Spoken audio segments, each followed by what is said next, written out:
Welcome to the Cash Confident Podcast. I'm Brie Sedano, your fearless host, personal finance expert, and the visionary behind the revolutionary Cash Confident. Today, I have a special guest for you, and I'm so excited. So you are here for the Cash Confident Podcast. I'm Brie Sedano, and today I am here with the ever so delightful Mikki fucking Paradis. Now, Mikki Paradis is the owner and one of the original trailblazing badasses of women in construction, and she does fantastic, so much fun public speaking. So Mikki has been a client of mine for the last few years and has scaled her business like to the moon, and is just literal magic. And so today we get to talk to her about her journey, about some of the practical things that she did, about some of the management, and all of the mindset and energetic work that she's done you guys don't know her yet, but the way that she scaled her business was so smooth and so wonderful. And so that's what we're gonna talk about today. So you are in for a real treat. Also, she's real funny. So we're gonna have a good time. All right. So I said all the so Mikki, say hello. Say hello to everybody. A fun time to be had for all. I'm very excited. Thank you for having me on your podcast. I can't even wait. All right. Yes. You're like, do you want to be on my podcast? I was like, yes. Oh, so good. So tell us a little bit about how you got into drywall in the first place. I'm going to just say, if you're not watching this, if you're seeing, Mikki Paradis is this tiny little woman who's blonde and just 10 out of 10, like super hot. So she just doesn't exactly fit the mold for what you would think about drywall. Actually, one time when I've been doing this for almost 20 years. So when I was first in the business, I was like standing around a job site table and this like older gentleman, construction is just full of like older gentlemen, but like he at that time was like older than Jesus. I think they might've been friends. And he looks at me and he goes, "You're the drywaller?" And I was like, "Yeah." And he was like, "Oh, honey, you're so pretty. You could sell makeup at the belt counter. I mean, why are you wasting your time with drywall?" And I was like, "Well, honey, if I could make $100,000 a year selling makeup at the belt counter, then maybe I would. But we're here now. So can we get on with the meeting?" And it was just like, he was shooketh. He was shocked. So I definitely don't look like I belong in any of the job site trailers. And especially when I was 22 when I started my company.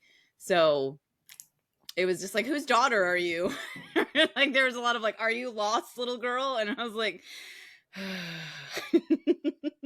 But so I actually did an internship. So I went to NC State, go Wolfpack. And I graduated with my political science degree, which is like AKA pre-law. So the intention was to go to law school. But you know how like when you're in college, you don't like get into the really meaty courses until the last like real year. So I'm in like business law, family law. I'm taking all these law classes and I'm like, "Oh God, I would be the world's worst lawyer." I realized that law, my idea of what law was and like what law actually was were two very different things, and I would absolutely hate it. But I paid my way through college, so I was like, I'm not changing my major now. There's 0% chance. Like I was burnt out. So I had done an internship with a drywall company, a local drywall company here. I did 2 summer internships, and it was really funny because the owner just didn't. It like never occurred to him that women would go into drywall. So he had a complete lack of understanding of technology, but was obsessed with this idea of email. So he would bring me with him everywhere. I went to like, when he was negotiating contracts with vendors, contracts with like clients, contracts with his subcontractors, I was in the room and I'm just like taking notes for him so he could send out an email, because the man loved an email. And so I'm finishing college and I'm like, well, I'm not going to be a good lawyer, but I could do drywall. Because, like you're 22. So you're like, yeah, let's try this out. We'll see what happens. So that's really how it started. It was, I think, I think there's also the fact that I was raised by a single mother. And so it was like my mom and my two sisters and me. And so there was no man to do man jobs. So I wasn't raised with this idea of like, oh, that's a job for a man. It was just like, oh, somebody needs to take the trash out. They're like, Mikki, take the trash out. Or like something broke. Like, Mikki, can you fix this? So I kind of like was always fixing the things and doing the heavy lifting. And so it didn't occur to me that like, oh, this isn't a job for me. It was just like, oh, this is a job. So thanks to my single mom. Single moms out there representing. Yeah, for sure. Beautiful. All right. Well, tell us about just like your journey, maybe like since 2020. I think that's really when it started, where everything started to kind of really like grow and skyrocket real big for you. Yeah, it was kind of wild. My company was ebbing and flowing. I was really hesitant to like hire people. I was really hesitant to invest in paying people to do certain things. So when I was, bidding jobs, we were doing great. But then when we'd get the jobs, I'd go out and run the jobs. Then I'm not bidding jobs. So then the next year we wouldn't have any work. And it was just this mindset of like, I can't afford it. So I started just taking that risk of like, well, can I afford not to?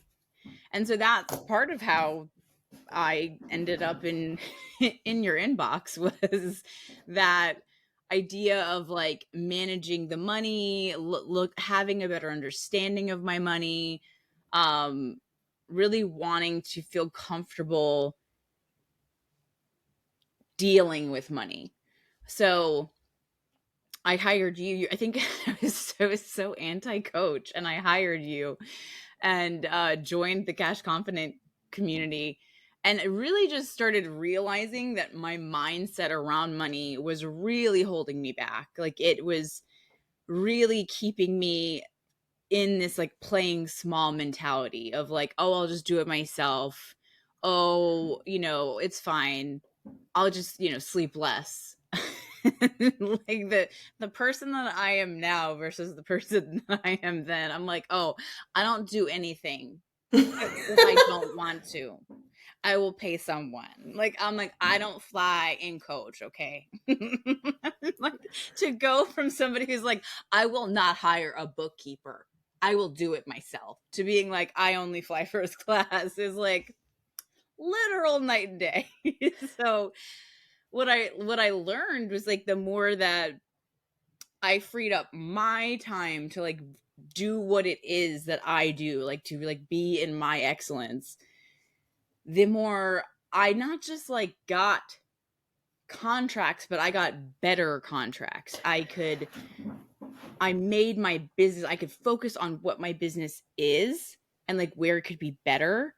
And then I started attracting better clients and like really presenting myself in a completely different way, instead of somebody who was like all in the business all the time.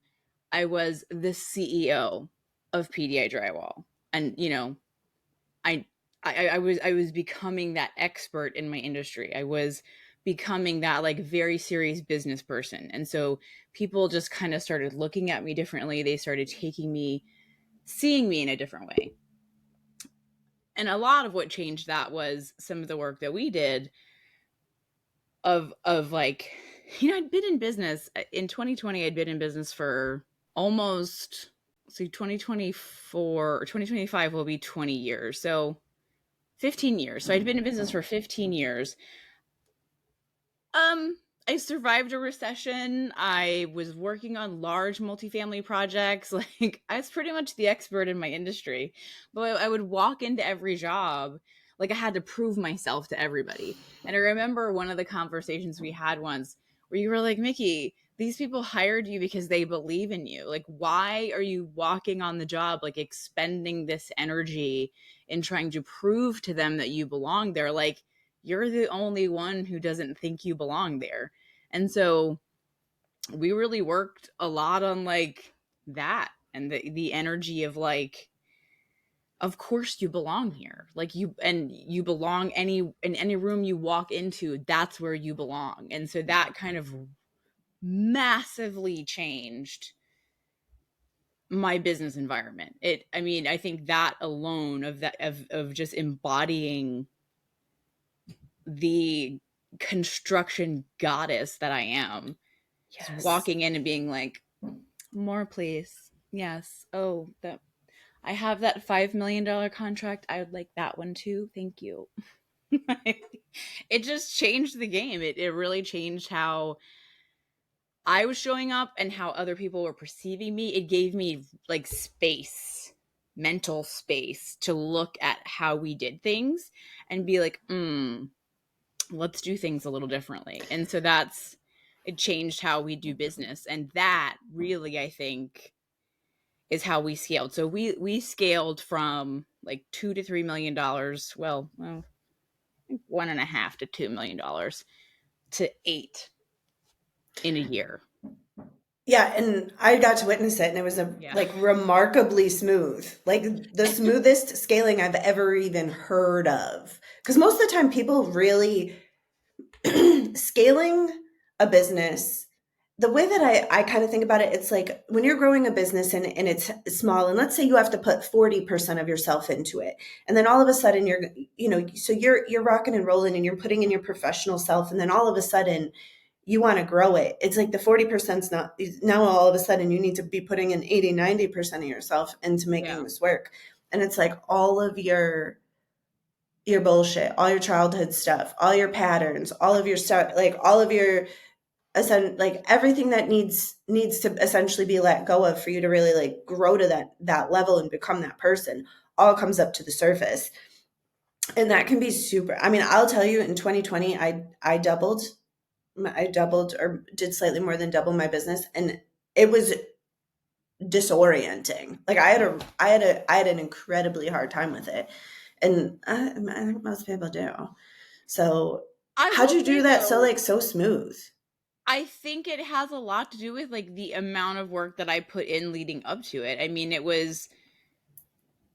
I think maybe it was just great timing on the growth, but like we had worked together for a couple of years, and so really like unearthing those limiting beliefs and those things that were holding me back, the things that were preventing me from being a little bit more risky and hiring an operations team and all the things that I know like women in business in general struggle with. Like women tip, I think there's like a percentage, I don't know what the number is, but like there's some statistics on like how little women invest in like the running of their business. And so I think working through the limiting beliefs, working through those like childhood things that were just kind of, you don't even know they're lingering in there until you come to the table and you're like, I'm in a bad mood. It's like we dig into it and it's like, oh, it's because when I was little, this bad thing happened. Yeah.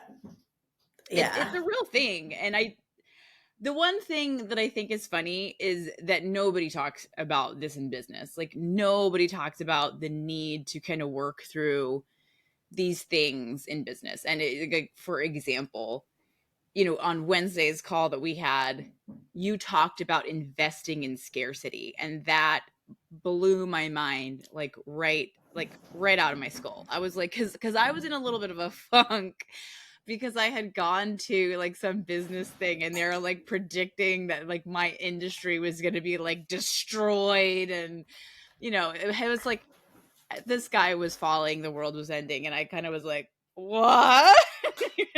Like, and as much as I was trying to like not let that seep in, there was a little bit that was like, oh crap, oh crap, oh crap, oh crap. So we talked, on the call, you talked about investing in scarcity, and when you like start cutting services, and when you start like, letting go of things in your business that you actually need, that's investing in scarcity. And so yesterday I went to a meeting, and this is a group that I'm involved with that has companies that are like $100 million companies, $200 million companies. Like, one of the companies has been in existence for literally, they're celebrating their 100th year. Wowzers. I know. And I'm like, okay, that's a lot.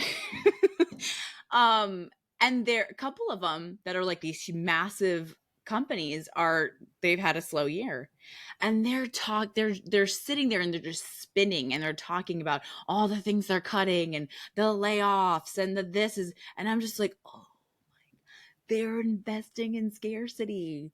And I wanted to just be like, hey guys, don't but it's like nobody talks about things, the energetic level of things. Nobody talks about, what we're attracting to ourselves, like what that our actions, like, not necessarily have consequences, because I hate that concept, but in a way, like, they kind of do.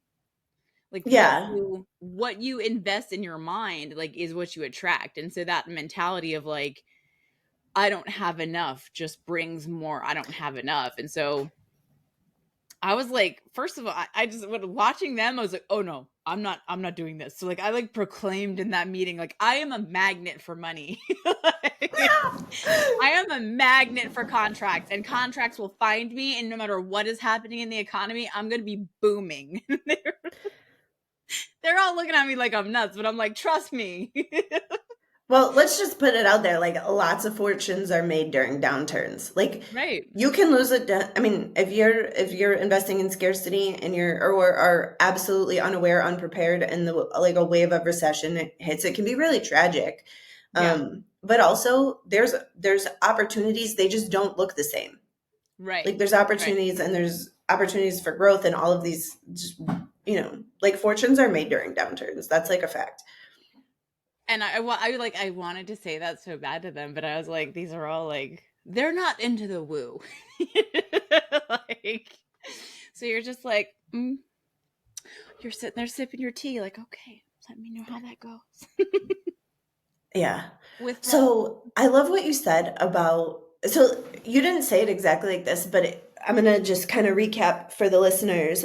So what I want to just kind of put out there is that surviving, like that survival mode, that scarcity, where she was talking about at the beginning of her journey, like not hiring people, doing everything herself. Like, you can only get so far operating from survival mode. And then what happens is that once you're surviving, once you're good, what I notice, and this isn't necessarily true of Mikki, but what I generally notice is then we kind of step off the gas, we chill out for a second, and then, or we get busy with the work that we have, and we're not pursuing more. And so when we're in scarcity, it's like our revenue really does like a roller coaster movement of like up and down, because it's like, well, once you get to surviving, there's like a level of, oh, cool, I could take a rest. And survival mode is so taxing on the mind, it's so taxing on the body, that like once you're back to surviving, you honestly need a rest, because there's so much like scramble that happens. And so that like a revenue roller coaster is also is like evidence of that scarcity mode thinking and behaving, but it's also so exhausting, and it really is a hard place to get out of, because it's like you need the money to hire like you have to be so brave to get out of you have to be so brave to get out of survival mode, because you have to basically like you have to really come up to scarcity, like up close and personal. And it's, when you do it, it changes the relationship with scarcity, where most of the time when people interact with scarcity, the way that I have a picture of this in my mind is like a dog, like a mean barking dog is like backing you into a corner. But if you can get on the other side of that, that same dog will chase you a little bit and nip at your heels, but that's so much more in service when you're going in the direction of where you want to be going. Right. And so I love that you said that, because it shows that really you can move from survival to thriving. And I mean, I remember, so when I tried to do everything that I could, because I knew we had these contracts. I knew we were going to go from $1.5 to $2 million to 8 to 10, because we had that much in contracts, but we weren't sure where they were going to fall. I knew that was going to happen. And so I'm trying to put things in place, and I hired a CFO, and we're doing the things. I'm investing the money in, because I'm like, I know this is all going to come to a point. And I remember I realized, I'm like, I need an operations team. I need a team that just like is going to make all of the office and the back end stuff flow. And so I interviewed a couple people, and the one guy was like, yeah, I mean, it's going to be like 10 grand a month. And I was like, dollars? And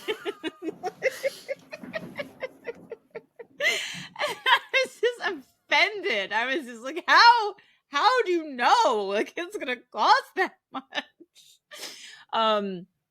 I didn't end up going with him, but I went with the company, and he wasn't wrong. Like some months it really is 10 grand a month, just depending on like what's happening in the company and how much they have to be involved. And like, when I'm sure there are small business owners out there right now that just heard that, and they're like buttholes clenched. Like they're like, but that function of the business, me not having to deal with it, me not having to worry about it just being done, means that I had the capacity and the time and the mental resources to work on an estimate for this incredibly complex job. Just insane. It was so detailed. And so the drywall package alone was $5 million, and the paint package was like $4 or $5 million. So it was having people spending that amount of money every month gave me the capacity to, in one contract, do the amount of work that we scaled to this year or last year in one contract. And so I'm like, I think it correlates. It's uncomfortable, but if you do the work, the ROI is there. It pays for itself. I love that. So I'm going to just say this real clear for everybody. So she made a scary investment, $10,000 a month, 100, let's call it 100 grand or 120 grand a year in an operations team, and was able to have the time and mental resources to be able to bring in an extra $8 or $9 million in contracts because of that. And with all of that, so obviously she's got expenses. She doesn't get to pocket the whole, all of that money, but it's like that allows her the opportunity to hire people. I mean, and Mikki Paradis pays her people well. Like, she takes good care of her contractors, her employees.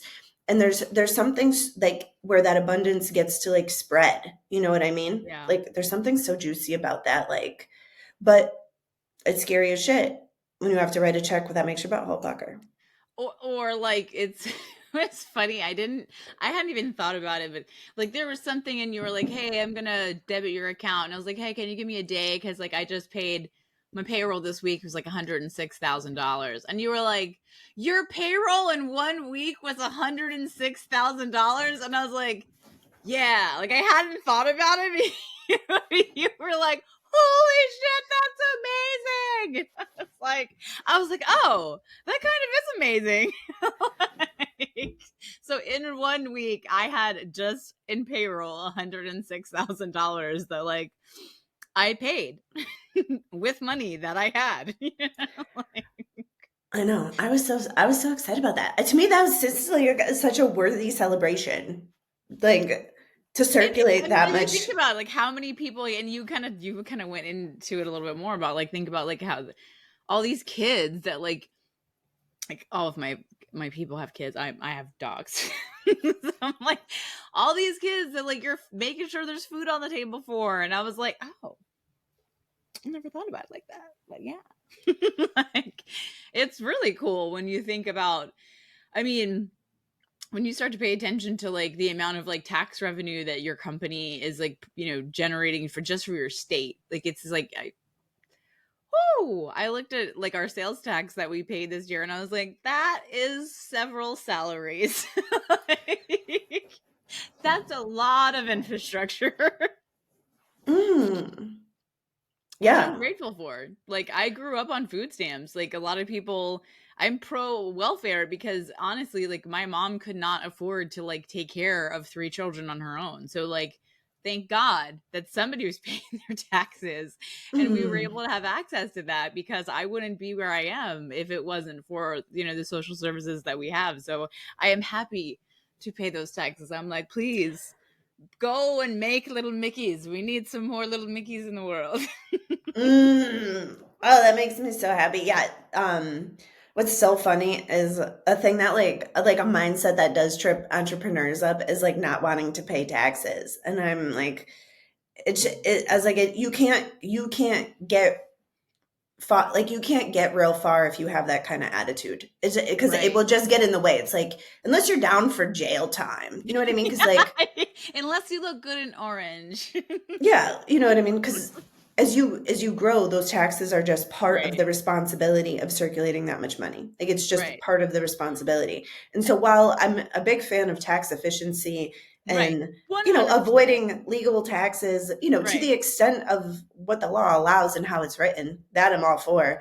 But then not wanting to contribute, when you drive on the roads and people are Yeah. using the public schools, I don't know. It's just like, And if you that's like a mindset change in and of itself. Like, if you think of like how many people are benefiting from what you're putting into the system, and how that is going to create, because I am proof of it, a business, an entrepreneur that's going to grow up and it's going to reinvest the same amount of money, if not more, into the country and into the people and into it's kind of a cool way to look at it, instead of I have to pay how much in taxes.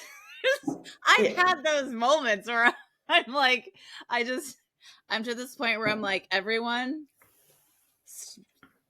don't I don't want to, if you get a refund, I don't want to hear you talk about what happens to your tax dollars. Cause like I'm out here paying salaries. So I've been in both spots, but I can tell you that having the mindset of like, I love that I'm able to invest back into my state and invest back into my country.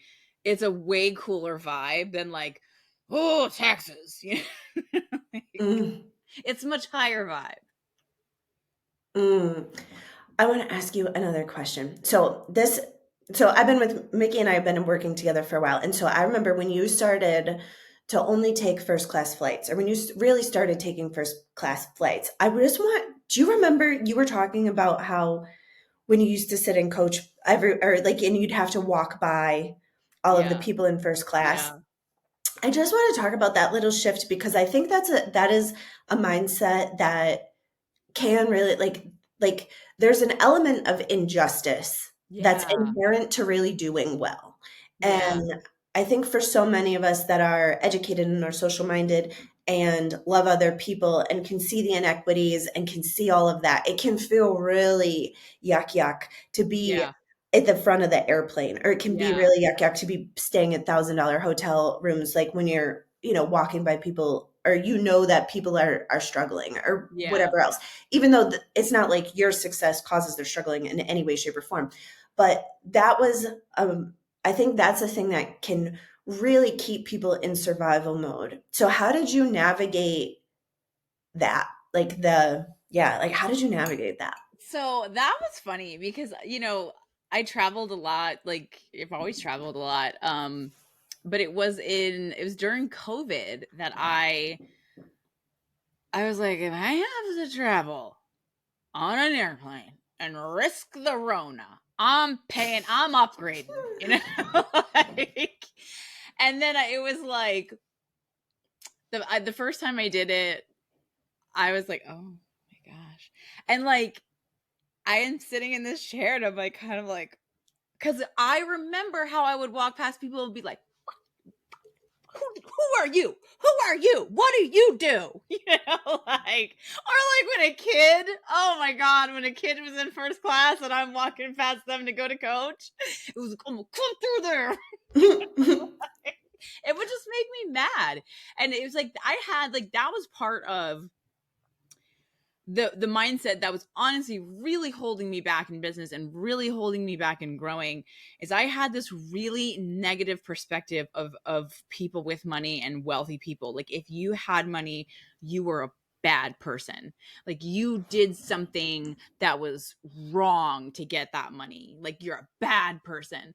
And oh, it must be nice, you know, like that, like, oh, must be nice to be born with a silver spoon in your mouth, as if I knew any of these people's stories. I was like, I'm just assigning them, like, oh, it must be nice. So the first time, and it was like the first time when like one of the flights was like one of those very small planes, and it was like I was in the one, so I couldn't even like hide in the corner. Like, all the people were like walking right past me. And it honestly took a little bit of time to be like, I'm sorry that not everybody can see the importance of really investing in themselves. Because that's what, so for me, it's like, I'm a drywall contractor. For a long time, I physically did the work.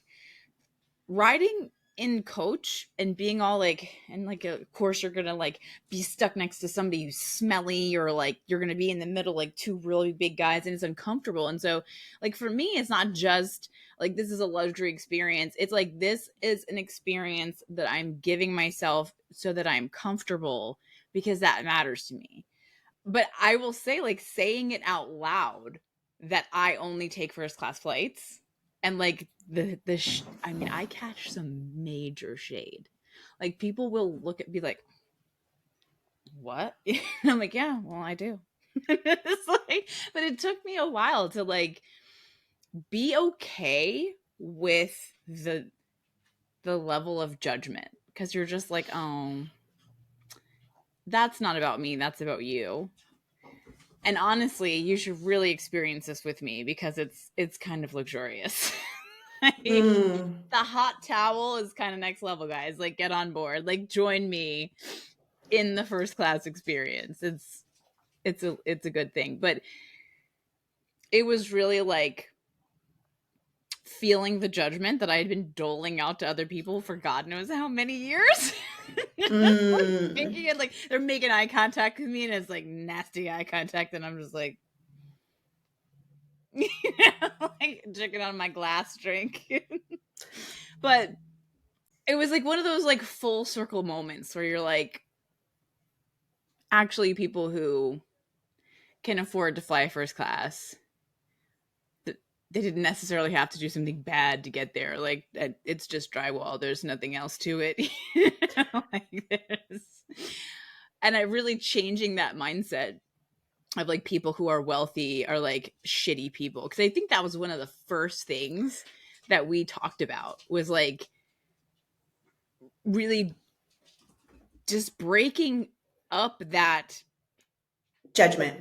Yeah, the judgment of like people with money are bad. And I remember you have this whole process where you go through, because I've seen you do it a couple of times, and it's just like, so does this mean this? And you're like, no. You're like, well, does this mean this? And you're like, no. And then eventually you get to the point where you're like, oh. Yeah, there's a lot of interesting things that happen with money, because money really does separate people by class in this world. It really does. And so there is some assumptions about unkindness, or about greed, or about sketchy things that get associated with money. But it's like, people at all income levels can be cruel or kind, Right. or can be honest, or can be shady, or can be one thing or another. But when we have these judgments, so how this plays out for people is, when we have a judgment against wealthy people, for example, and we think that rich people are bad, well, then that's a separation between you and what's possible for you, because you would have to be on the wrong side of your own judgment. And our brains hate to be on the wrong side of our own judgment. Right. So she had to really take that judgment down to be able to do that. And I think that is also a thing that can really, really keep people in a survival mode, is like the subconscious loyalty to not getting too big for your britches, or not there's a phrase like not getting better than your raisin, or there's a few ways. That's a very Southern one. Not getting better, not getting better than your raisin, like how you were raised. Like which is funny because like most people, like I remember as a kid, you know, growing up in like they didn't really have like affordable housing wasn't a thing back then, but like my mom was just smart and she's like, all right, well, where all the drug dealers are, that's where the rent's gonna be cheap, so that's where we're gonna live. So like not living in the best neighborhood, like of course as like a 9-year-old child I was like, my life is gonna be better than this. Like this is not gonna be what my life is going to be like. So it was like acceptable then, but then all of a sudden when I grew up, it was like all of a sudden, oh no, we don't overshoot, don't shoot higher than your reach kind of thing. And that limited my reach. So this idea like don't shoot higher than it was like, okay, well then that's as high as I can go. And it was like, I want to fly in first class. Okay, I'm working my way to the private jet. I'm like, how do I get on that? Like, who's got one? How do I get one? Or like, I'm like, maybe my next step is Air Emirates. I don't know. Like, I'm trying to get on that like pod situation. So I got goals, and they're all about first class. I love how not apologetic you are. And I'm sure, listen, if you're listening right now and you're cringing and your butthole is tight, you're going to have to look at your judgments. You're going to have to look at your judgments, because chances are you're keeping yourself out of thriving and you're keeping yourself in surviving. So yes, just if you're having a visceral reaction to this, just know that there's nothing wrong with you. That I was right there with you. And it was one of the things that really helped me not only just like actually purchase the ticket, but be fine with talking about it, was I'm taking care of myself. There are reasons why a lot of people will be like, oh, first class is a scam. And I'm like, have you sat in the first class seats? Because they're real nice. But I'm taking care of myself. This is a comfort to me. If I have to travel, I get a little bit of anxiety. Like I don't know anybody who doesn't. It is comforting to me that I get to get on the plane first. It's comforting to me that I get to get off the plane first. Like that adds so much comfort and like eases my anxiety so much that it's worth it to me to buy that ticket. And so it's like, if maybe you don't have those anxieties, maybe you have Xanax. I don't have any of that. So I get a first class ticket. Like that's what helps me. And I'm not apologetic about taking care of myself and making sure that like when I get to a destination, I'm ready to go have fun, no matter if it's for business or if it's for work or whatever it is. Like I'm not all like stressed out about getting where I needed to go. I'm like, I got on first. I sat and relaxed, had a drink while I waited for everybody to get on the plane. And then I got off first. It's not a bad way to live. But I do understand I catch a lot of judgment. For my friends. Like I'll be sitting at dinner and be like, oh yeah, only 5 first class. And they're like, I'm like, what? I could give you my reasons if you want them, but like that's just how I roll. Well, and the capacity to metabolize other people's disapproval or other people's judgment is also like a required skill set for thriving. It is. And that really, because like, you know, so Facebook. I have a lot of people that I grew up with. So knew me, you know, as Drake would say, when I was at the bottom. And now I'm here. And I'll catch a lot of judgment. Like listen, there's a lot of things that I like to do, and there's a lot of things that I don't. And I don't like to clean, and I don't like to cook, but I can make money. So I pay people to do those things for me so that I have more time to enjoy my life and make money. And you say that out loud and people are like, this bitch. But It is what it is. Like, it's like, this is how I take care of myself. This is how I open up space in my like energetic field to be able to go out and attract better clients, produce a better product for our clients, which ends up growing our business. And which also circulates wealth to, I mean, most housekeepers are independent business owners. Right. Like, and so there's also the support of other, very likely women-owned businesses in your area. And so it's not like a charity give back, but it's a recirculation of wealth, you know? Right. And that's like the point. Yeah. I mean, that is the point. So, but there is definitely like okay. Like, you have to just be like, okay, with like, there's going to be some judgment there. There's going to be some it's funny because like you would think that the people sitting in first class are tipping their nose up to you, but I get a lot of the from people walking by me, and I'm just like, sorry. Would you like to sit next to me? All right. Well, I think we will, just start to wrap up for today.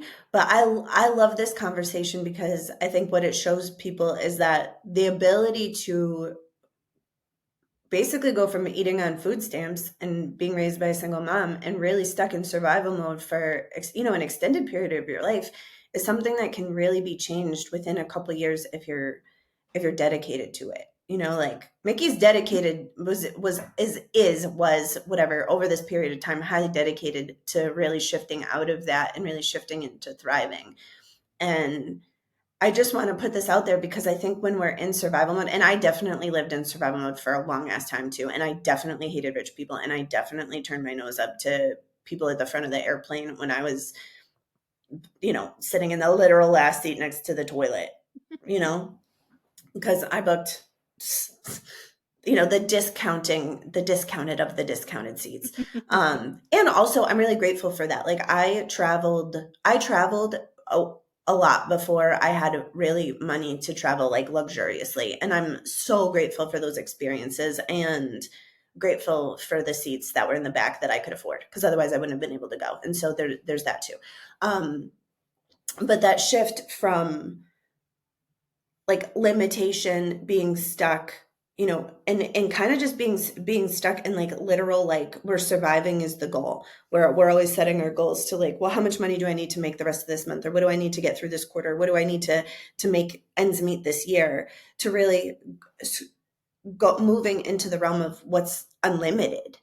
Right. And then you can start to value yourself differently. And so I love that she shared her story about this, because being able to shift, and it was really only a couple of years. And that's the point, is that you can be running your own business and still be in scarcity and not realize that it's a matter of how you're looking at things and how you're internalizing things, how you're showing up, and how these little shifts in this, that kind of excavating of the things that are kind of secretly driving you and secretly motivating you and kind of changing the face of them.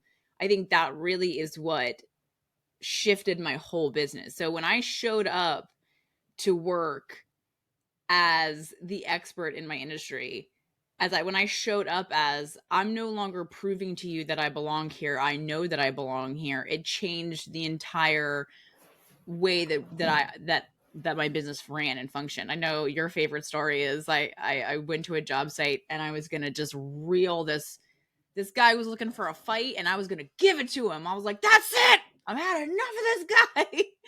And I'm driving over there, and as I'm driving, I think to myself, I'm like, this guy's just having a really bad day. And so instead of going and just handing him his rear end, I stopped and got a whole bag of like Chick-fil-A sandwiches, and I just showed up, and he's ready to fight. Like I got there and he was waiting for me. He was like, let's go. And I was like, can we first have a sandwich? There are a lot of problems that can be solved with a snack or a nap or go with your vibrator. Just saying. So true. And it was funny because he got so mad that he wouldn't eat the sandwich. He wanted to fight. And I was like, I'm not going to fight with you, man. But like, I will share a meal with you. And that guy, I am still extremely, like, we do things outside of work, me and his wife and my husband. Like, we go, like, do outside activities. Like, we are still such good friends. And it's because I showed up as, like, my authentic self. But I first had to find my authentic self because she was in there just, like, covered in all of this story and judgment and stuff that wasn't really mine. And so once I could excavate her and just, like, bring her to the surface and be like, actually, I don't want to fight with you. Here's a sandwich. I do love that game. Story. You do love that story. So good. Beautiful. So listen, if you want to more Mikki Paradis in your life, you could go to mikkiparadis.com and we'll put a link in the show notes and you could follow her blog and follow her speaking. And I mean, PDI drywall is not exactly a thing that you can follow, is it? Is it a thing that people can follow? Not really. I mean, we've tried, but it's like, listen, we do multifamily construction. Like, unless if you're own apartment complexes or you're a big general contractor, like, please reach out. But more so, I do a lot of public speaking, just about my life, about being a woman in business, about, the things that it takes to go from being on food stamps to running a, multi-million-dollar company. About a lot of times talking about being the only woman in the room. And I love it. I love public speaking. So mikkiparadis.com is a great way to reach out if you're interested in that.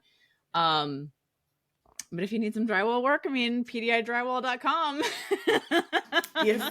All right, pdidrywall.com, mikkiparadis.com.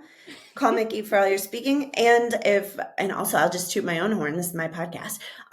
If you're looking, to grow your business and to do some of this deeper work that really helps to permanently move you out of survival mode and into thriving, book a discovery call with me.